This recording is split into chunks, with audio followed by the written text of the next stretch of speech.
어떡하지? 정말 공포였어요. 이게 공예라고 표현하면 공예가 될 수 있지 않겠냐라고. 경찰도 부르고 관리소 얘기해도 이게 해결이 안 되거든요.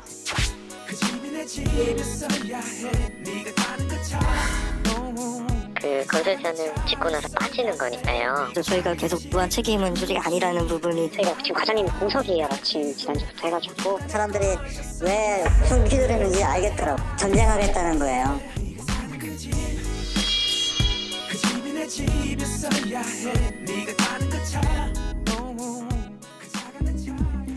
아파트 공화국이라 불리는 대한민국. 지난 수십 년간 아파트는 중산층의 대표적인 보금자리로 자리매김해왔습니다. 그런데 최근 서울의 100억 원대 초고가 아파트에서도 층간소음 갈등이 발생했고 결국 가해 주민이 기소돼 재판에 넘겨졌다는 소식이 눈길을 끌었습니다. 사실 층간소음은 아파트의 역사만큼이나 오래된 이야기입니다. 때문에 층간소음을 예방하고 해결하기 위한 구체적인 제도가 도입된 지도 벌써 20년이 흘렀습니다. 그런데 왜 아래 윗집의 싸움은 그칠 줄을 모르는 걸까요? 결혼 8년 차에 접어든 예은 씨 부부.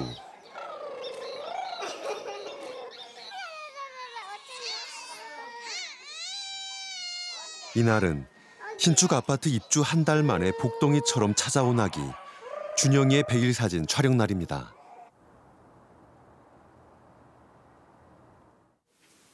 처음 신혼집으로 살았던 곳은 분당의 구축 아파트였고 작은 평수고 이제 신혼부부들만 많이 살아서 그런지 그 불편함 없이 행복하게 잘 지내고 있다가 분양이 당첨이 돼서 누구나에게 있어서 꿈이잖아요. 오늘날에 집을 갖는다는 것 자체가 그때부터 이제 마음을 조금씩 갖게 되었죠. 아직 내 집이 생기는구나라고.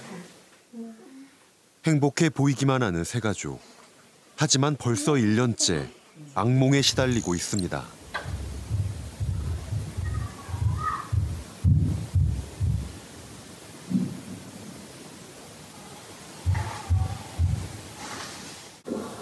층간소음 때문입니다. 애들이 너무 뛰어다니니까 올라가서 얘기를 하니까 매트 깔아서 좀 뛰어다녔다 이렇게 얘기를 하더라고요.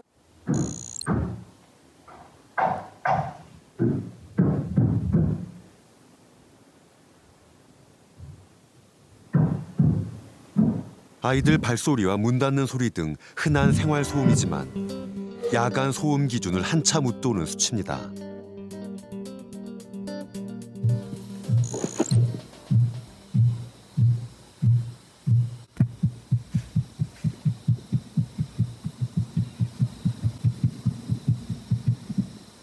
네, 혹시 이 집 인터폰 연결되었을까요? 안 받아요. 제가 네이버를 해봤는데 받자마자 막 끊어요. 한번 제가 또 해볼게요, 그러면. 네, 알겠습니다. 예. 윗집에 항의해봐도 오히려 소음이 더 심해지곤 했다는 것. 해부르고 쾅쾅 닫는 것 같아.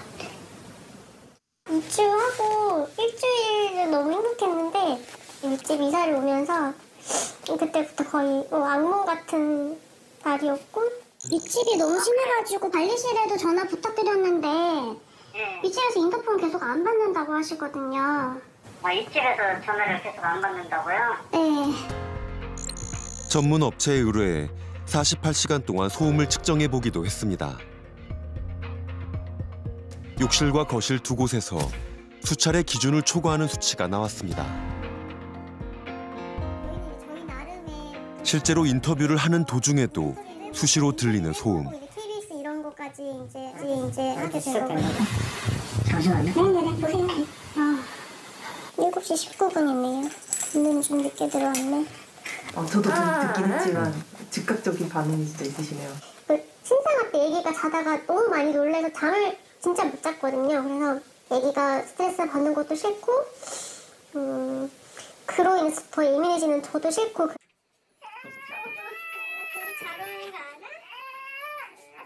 윗집 주민이 귀가하기 전 일찌감치 잠자리에 드는 가족.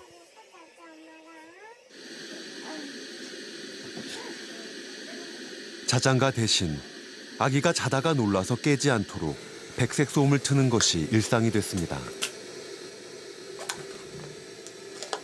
비행기 안에서나 쓸 법한 귀마개가 잠자리의 필수품이 된 지도 오래입니다. 이날 밤은 온 가족이 깨지 않고 무사히 잠들 수 있을까?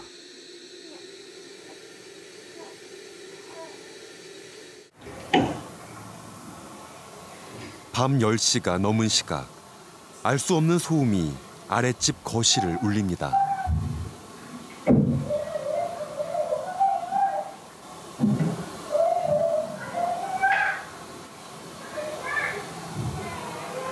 자정이 가까워오도록 소음은 간헐적으로 이어집니다.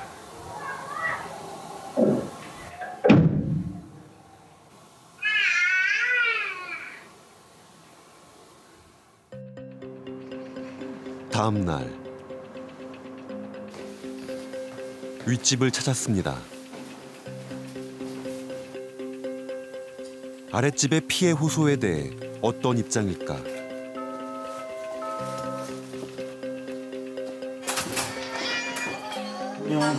선생님 안녕하세요. 저기 층간소음 그 시사 직격이라는 프로그램에서 저는 시세에 응한 적이 없어요. 대신 층간소음을 중재하는 기관에 보낸 의견서에서 윗집의 입장을 엿볼 수 있었습니다.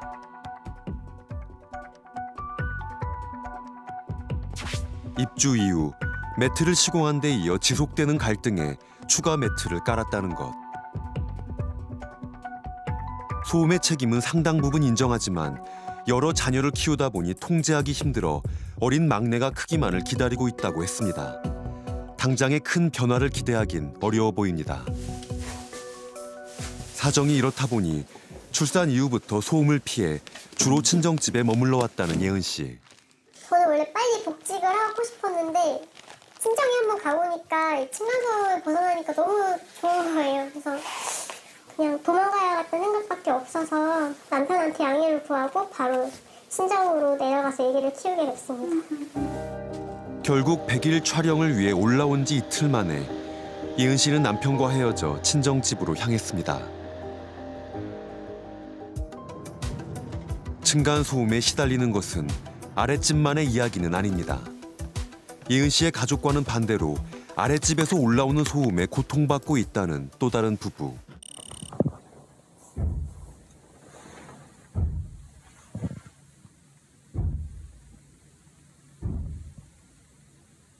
이 방에서부터 저 끝까지 가면서 치는 느낌이잖아요. 당당당당당당 막 이런 적도 있었고.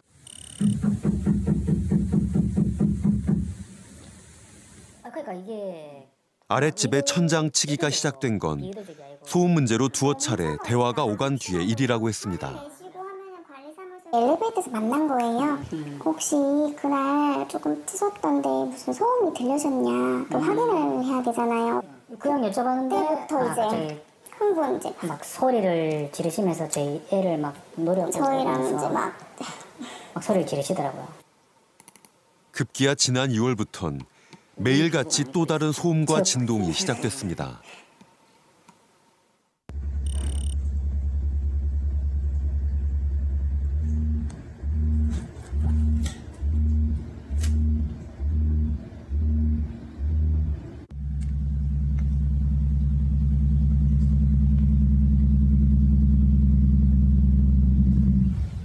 이 휴대폰인가? 그런 진동 이런 진동이 아니었었어요. 확실한 기계 음이고 이게 집을 거의 저희 집을 흔들 정도의 진동이었기 때문에. 부부를 괴롭힌 진동의 정체는 무엇일까? 인터넷에는 층간소음에 복수하는 방법이라며 각종 상품들이 올라와 있습니다. 그중 대표적으로 거론되는 우퍼 스피커.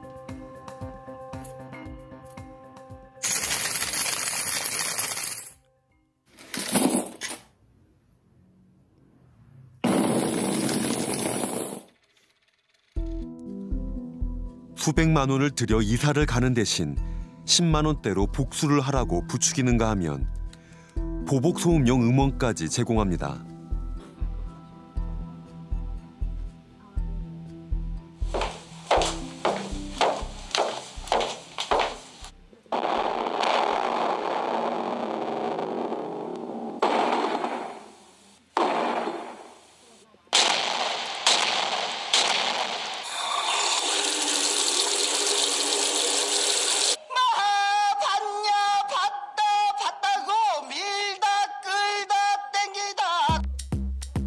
상품 자체는 불법이 아니더라도 이를 보복용으로 사용하는 것은 엄연한 불법입니다. 하지만 인터넷 게시판에는 해당 제품의 사용 후기로 보이는 댓글들이 넘쳐납니다.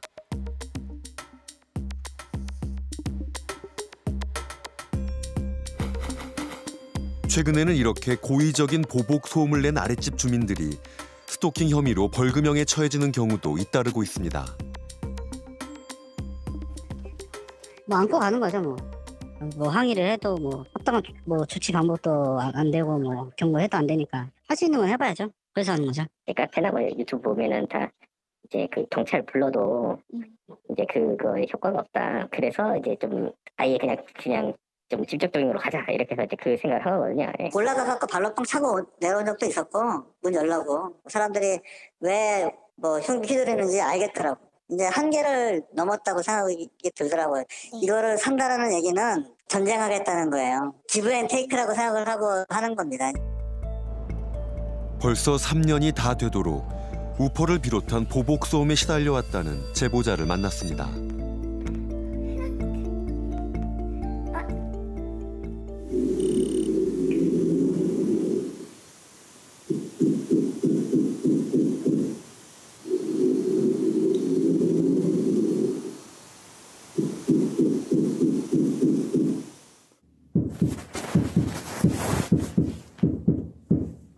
잠깐만 들어봐도 누군가 고의적으로 무언가를 두드리는 소리가 분명합니다.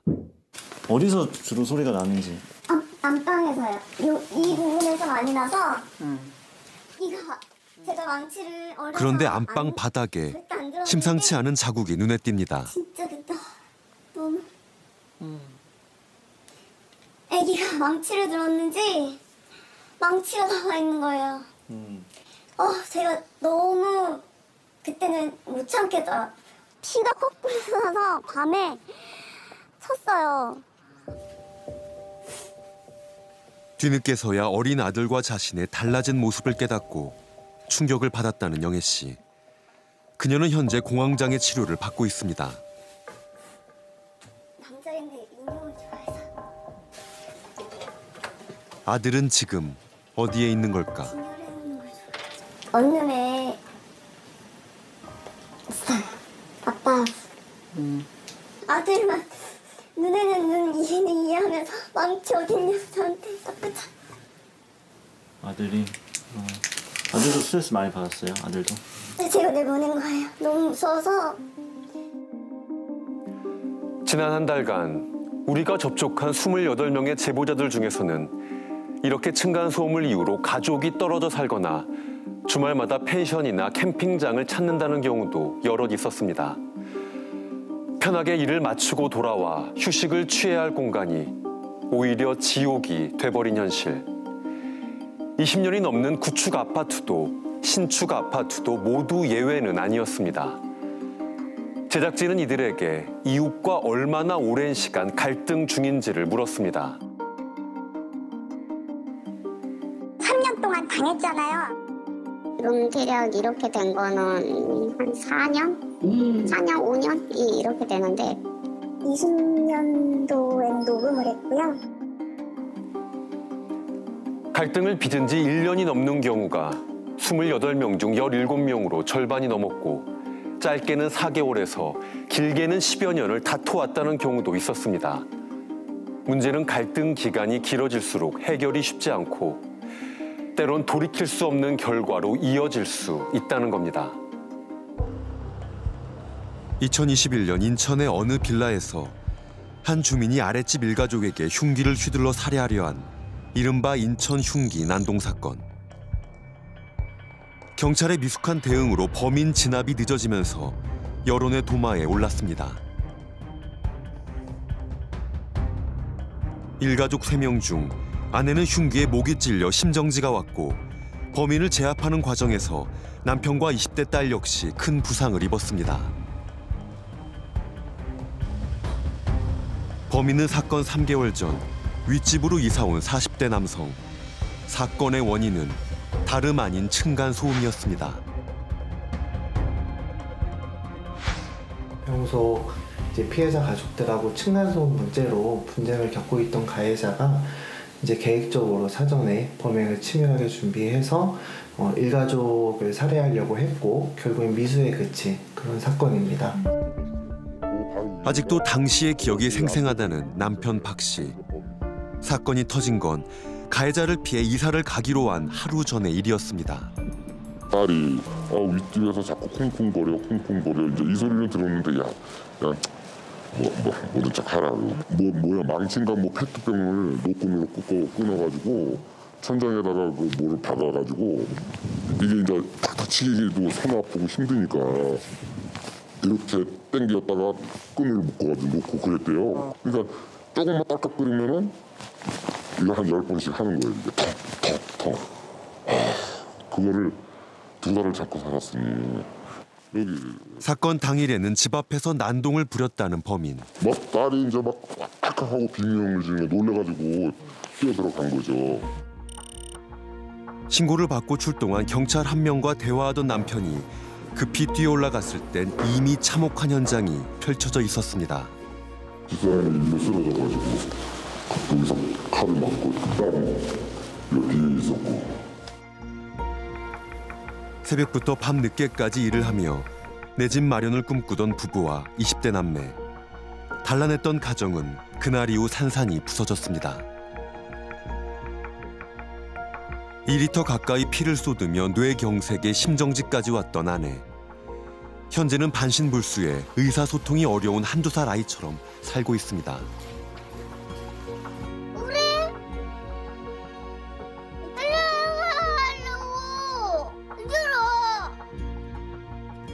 사건 당시 취업을 준비 중이던 20대 딸의 경우 얼굴에도 마음에도 지우기 힘든 큰 상처가 남았습니다.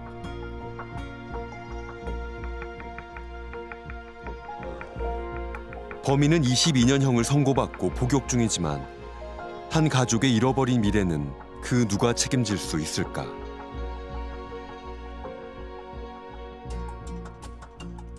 층간소음 문제로 이웃집 일가족에게 흉기를 휘두른 층간소음 문제로 40대 남성이 아파트 위층에 사는 부부를 살해하고 층간소음을 이유로 윗집 현관문을 부수고 이웃을 협박한 위층에 사는 20대가 이웃에게 흉기를 휘둘러 일가족 중 2명이 숨지고 2명이 크게 다쳤습니다. 시사 직격은 층간소음으로 검색된 형사 사건을 모았습니다. 최근 5년치의 확정 판결문을 토대로 어떤 범죄가 어디서 일어나고 있는지를 국내 최초로 분석해봤습니다. 총 491건의 범행일을 연도별로 집계한 결과 전체 건수는 물론 살인이나 폭력과 같은 강력범죄도 꾸준히 증가세를 보이고 있습니다. 아직 재판 중인 사건들을 포함하면 이 수치는 더욱 늘어날 겁니다. 층간소음에 대한 국민들의 그 소음의 어떤 정도를 판단하는 민감성도 늘어났을 것이고 또 코로나19가 시작되는 그 초기에는 굉장히 사람들이 이렇게 집에 오랫동안 머물러 있다 보니까 수치상으로는 2010년, 2021년에는 2가지 측면에서 범죄가 증가하고 있다. 범죄 유형으로는 폭행 135건 등 폭력 범죄가 대다수인 가운데 주거 침입이 4위를 차지했고 흉기로 윗집의 현관문을 찍는다던가 초인종을 부수는 등 재물을 손괴한 경우가 그 뒤를 이었습니다. 거주 유형별로는 아파트가 절반 이상을 차지했고 다세대 주택이 그 뒤를 이었습니다. 오피스텔과 원룸, 고시텔도 예외가 아니었습니다.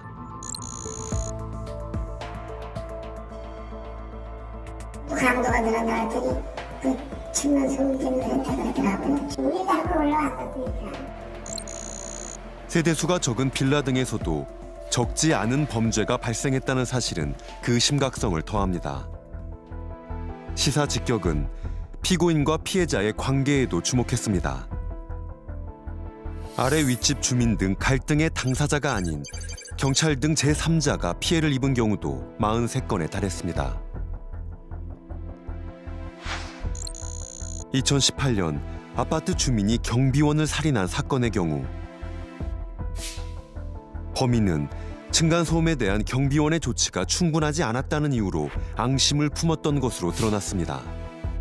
소음에 대한 분노가 소음 유발자를 넘어 중재자에게까지 향한 겁니다. 층간소음은 분명히 살인이 이루어지고 있는 범죄입니다. 그냥 국민들 너희 알아서 해. 층간소음은 너희들끼리의 문제야. 국가가 굳이 개입할 필요 없는 거야. 절대로 그렇게 봐서는 안 된다는 거예요. 왜냐하면 층간소음은 분명히 범죄로 갈 수 있는 전조의 범죄라는 점 꼭 좀 기억했으면 좋겠다는 말씀드리겠습니다. 층간소음 문제로 불을 지르려던 60살 A씨를 방화 예비 등의 혐의로 입건했습니다. 최근 지방의 한 소도시에서 발생한 방화 예비 사건.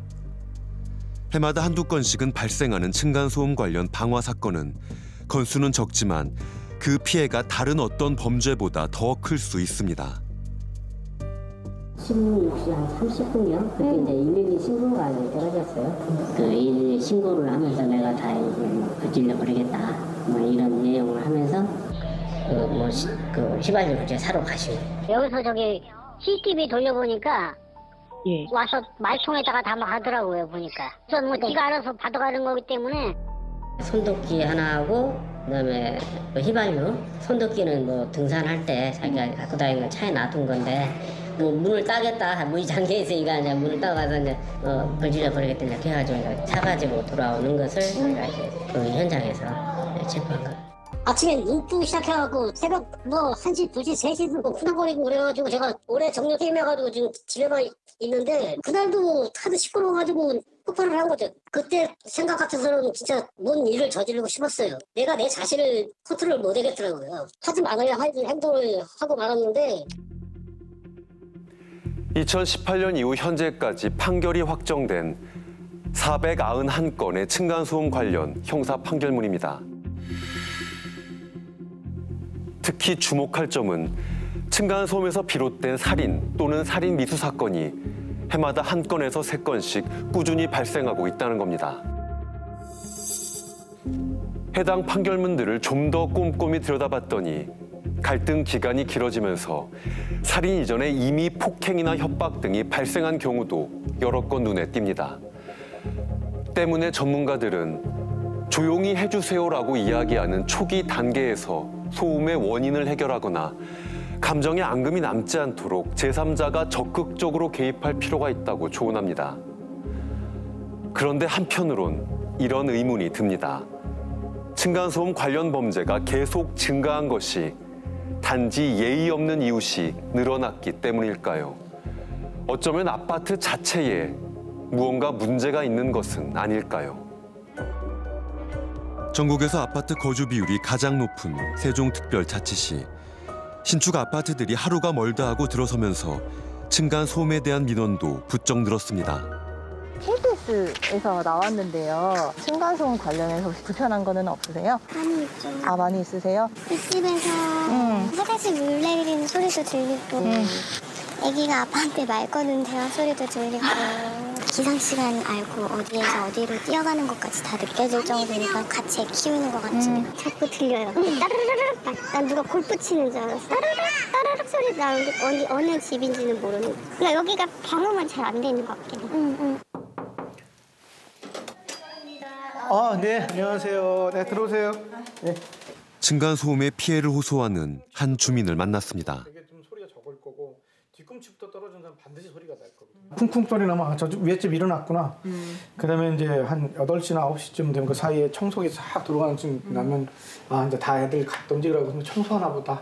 그러니까 리듬은 알고 있는 거죠, 서로. 근데 안 해놓고서 왜 이렇게 해당 아파트의 입주민 전용 게시판에는 층간소음으로 고통받고 있다는 글들이 여러 눈에 띕니다. 이 아파트에 무슨 문제라도 있는 것일까? 층간소음 저감의 핵심은 바닥 구조에 있습니다. 일정 두께 이상의 콘크리트 슬래브와 완충제 등을 사용하는 표준 바닥 구조. 시공사는 이 표준 바닥 구조나 사전에 소음 차단 성능을 인정받은 바닥 구조로만 시공해야 합니다. 그런데 2019년 감사원이 낸 충격적인 보고서. 일부 아파트 점검 결과 성능이 부풀려진 경우가 대부분이고 심지어 60%는 최소 기준에도 못 미쳤습니다. 감사 결과에 나온 아파트 중 최 씨의 아파트도 있었습니다. 입주자 모집 당시 공고문에 명시된 주택 성능 등급을 찾아봤습니다.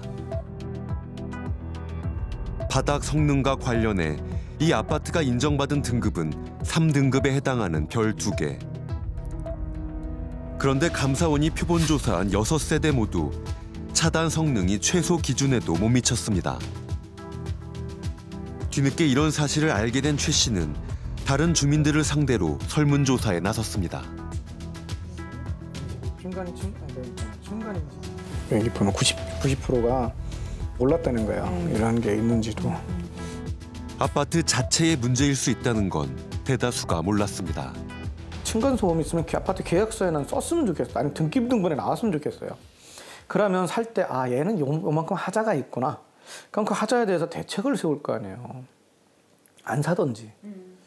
그거 안 사면 아파트 짓는 사람들도 좀 반성하지 않을까요? 그러니까 다 아는 게 좋아야 대책이 나오지 감추면 대책 안 나온다. 그렇다면 명단 속 다른 아파트들의 사정은 어떨까? 평소 층간소음 민원이 얼마나 접수되고 있는지 물었습니다.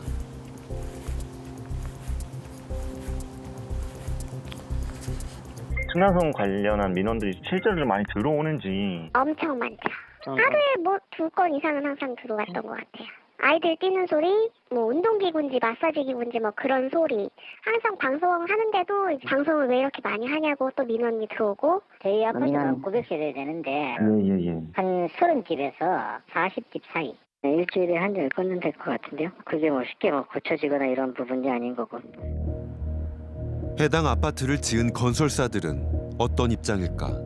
감사원에서 지적받으신 이후에 주민들을 위한 조치를 취하신 적이 있는지.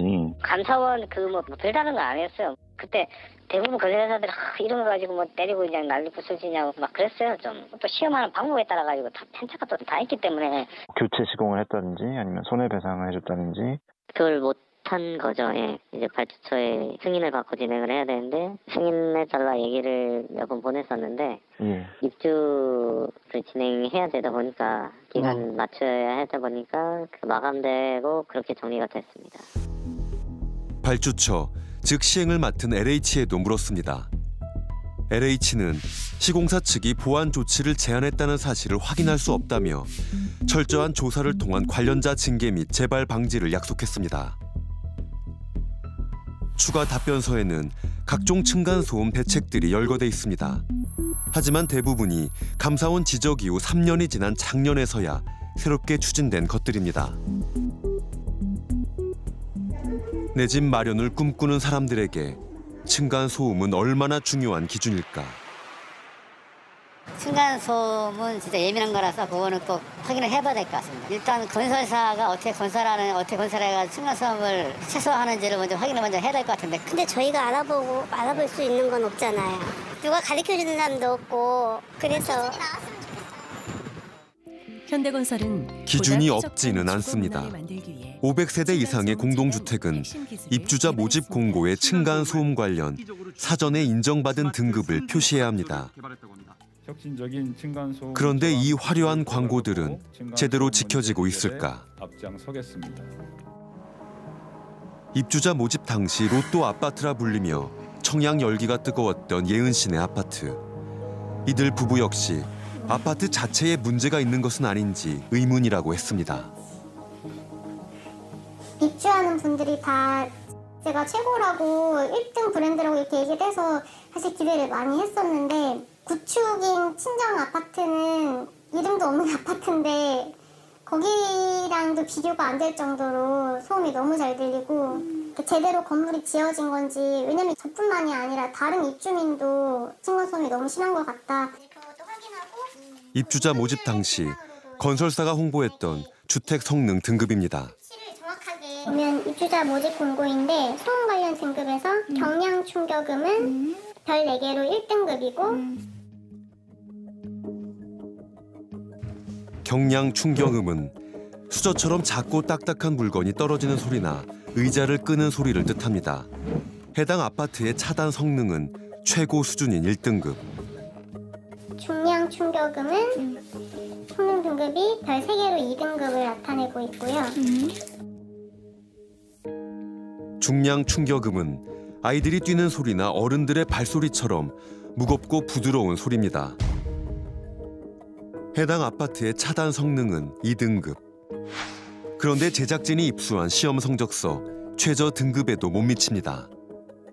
그 자료가 폐기를 써야 되는 자료인데 그게 어떻게 입주민들한테 가는 건지 모르겠다. 네. 그러니까 시험 자체를 완전 엉터리 실험을 하는 거였죠. 그 시험이 엉터리로 진행된 시험이다. 건설사에서요? 우리나라 그 기술 표준에 맞춰가지고 진행한 거고요. 어떻게 된 일일까? 해당 건설사 측에 보다 자세한 해명을 요청했습니다.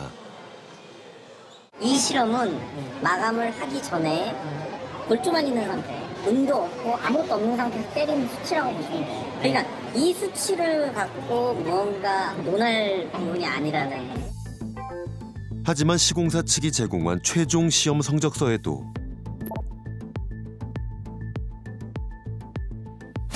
중량 충격음 차단 성능은 2등급이 아닌 4등급, 최하 등급이었습니다. 애초에 주민들이랑 약속한 거랑 좀 다르잖아요. 그 1, 2등급이라는 거는 자재에 대한 기준입니다. 이게 1, 2등급 쓰면 나중에 두들겨서 1, 2등급이 나온다? 이건 아니에요. 뭐냐면 시험실에서 1, 2등급으로 그 인증받는 제품이에요. 그 자재를 설치하면은 인정해주는 구조예요. 그래서 법적으로는 이 4, 4등급 이상만 나오면 돼요. 현장에서는. 취재 도중에 접한 제보자들 중에는 다른 대형 건설사의 브랜드 아파트에서 층간소음에 시달리고 있다는 이들도 적지 않았습니다. 층간소음 없는 집에 살고 싶으면 비용이 더 들어갈 수밖에 없는 거잖아요. 그렇죠?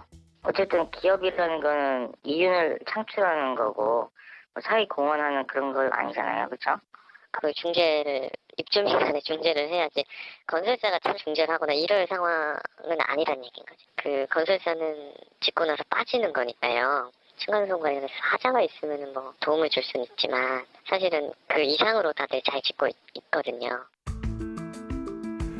소비자에게는 2등급 수준의 바닥 성능을 갖췄다고 홍보해놓고 4등급, 즉 최저 등급의 턱걸이한 시험 성적서를 두고 불법이 아니라고 얘기하는 대형 건설사.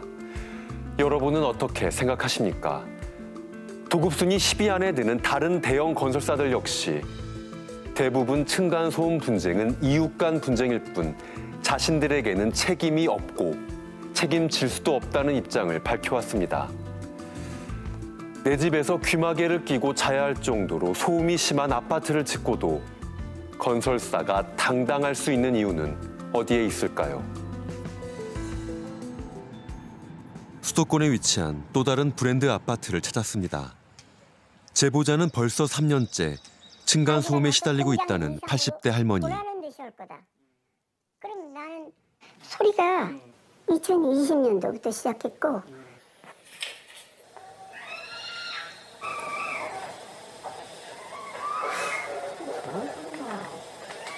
교외의 한적한 아파트에서 평화로운 노후를 꿈꿨다는 황 할머니의 소망은 무너진 지 오래입니다.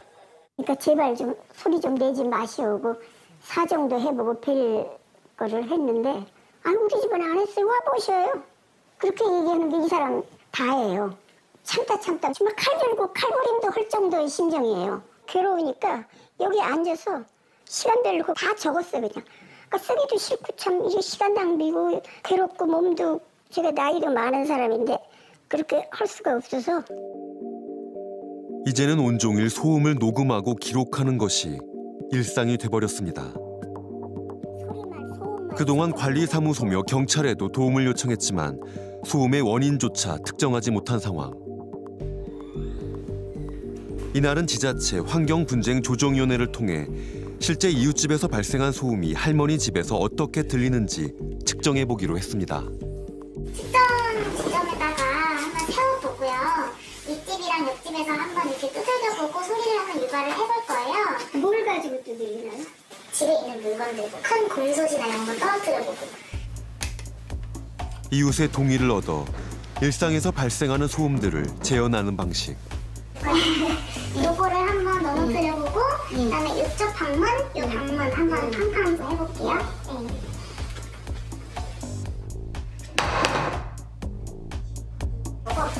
세게 닫을게요.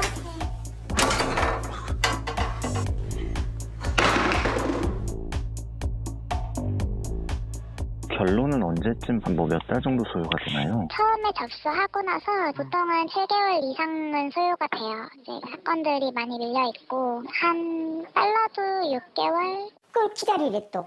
그러면 했다면 센터도 도움을 요청해 봤어요? 이웃사회 센터는 뭘 하냐 그러니까 옆집 보고 나하고 만나게 하고 서로 화해시키고 이 정도라고 그래요.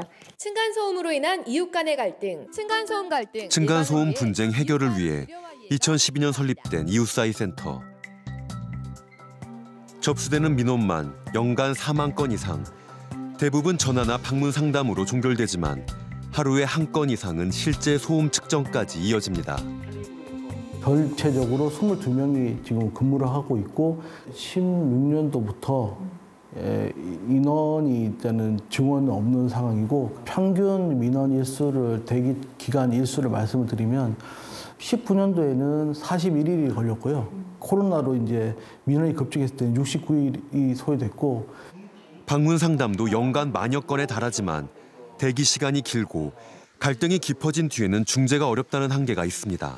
현실적으로 그 구조물에 대한 근본적인 뭐 개선이 없고 그냥 매트라든가 슬리퍼라든가 뭐 가구 끄는 거 패드라는 거 방지 패드 이런 걸로는 100% 해결은 어려울 거고 결국에는 민원에 대한 불만은 계속 남아있는 상태가 돼버릴 수가 있는 거죠. 감사원의 지적 이후 국토교통부는 공동주택 층간 소음을 개선하는 방안 중 하나로 사후 확인제를 도입하겠다 발표했습니다.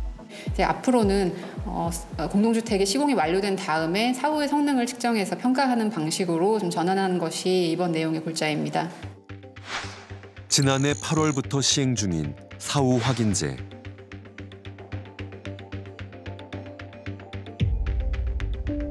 성능이 떨어져도 알기 어려웠던 사전 인정제와는 달리 완공 후 성능 측정을 하도록 했습니다.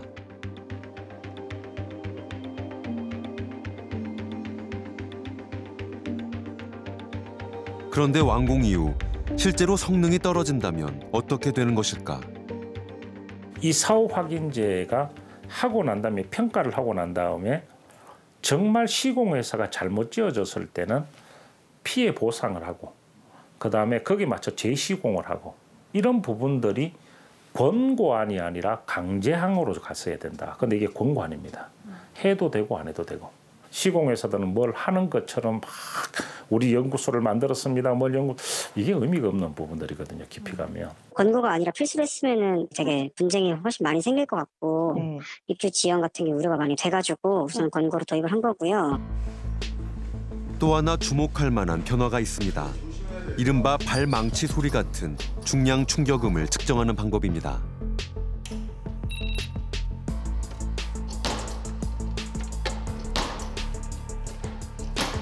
기존에 사용하던 것은 기계가 7.3kg의 타이어를 떨어뜨려 소음도를 측정하는 백머신 방식.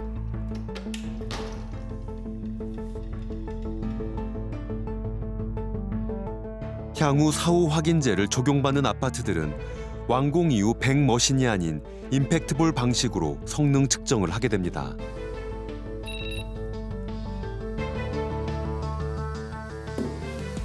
(2.5kg의) 무게의 고무공을 사람이 직접 1m 높이에서 떨어뜨렸을 때 아랫집에서 발생하는 소음을 측정하는 방식입니다.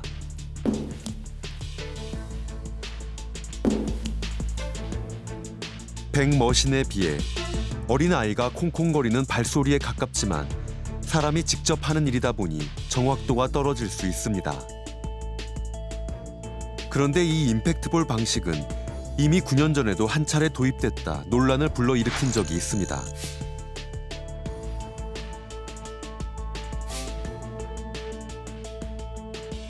당시 감사원의 감사 결과에 따라 측정 방식은 백머신으로 일원화됐습니다. 그런데 왜 국토교통부는 다시 임팩트볼 방식을 도입한 것일까? 불과 6개월 전에도 국민권익위는 백머신 방식 대신 도입된 임팩트볼 방식에 대해 문제가 있다고 지적한 바 있습니다.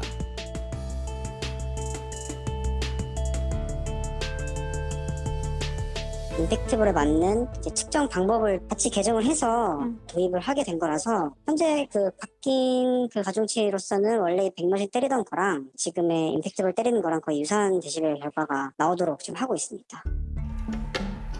시사 직격은 실제 시공이 완료된 빈 아파트에서 백머신과 임팩트볼 두 가지 방식으로 바닥 충격음을 각각 측정했습니다. 그 결과 4.8데시벨 차이가 났습니다. 등급이 바뀔 수 있는 차이입니다. 건설사 입장에서는 임팩트볼 방식에 의해서 이익을 본 거기 때문에 등급이 높아지는 그런 효과가 있는 거죠. 현재 아무것도 안 한 상태에서. 그래서 소비자 입장에서는 국토부가 더 강화를 했다라는 주장이 과연 설득력이 있는지 이 부분에 대해서 의심을 갖게 될 수밖에 없습니다. 우리가 만난 제보자들은 층간소음이나 보복소음으로 괴롭다면서도 정작 취재진이 이웃들을 만나는 것을 극도로 꺼려했습니다. 이웃과의 갈등이 더 깊어지진 않을까, 혹시 보복을 당하는 게 아닐까 걱정된다는 겁니다. 이웃이 더 이상 두려운 적이 되지 않도록 건설사가 제대로 된 아파트를 지을 수 있도록, 무엇보다 사후 확인제가 사후 약방문이 되지 않도록 정부 당국의 책임 있는 조치를 당부합니다. 사람들은 모두 자신이 피해자라고 말했다. 이상하게 가해자들은 아무도 없었다. 나는 그 상황이 무서워 그곳을 영영 떠났다. 공동주택의 층간소음을 다룬 소설 가해자들 작가의 말입니다. 층간소음, 진짜 가해자는 누구입니까?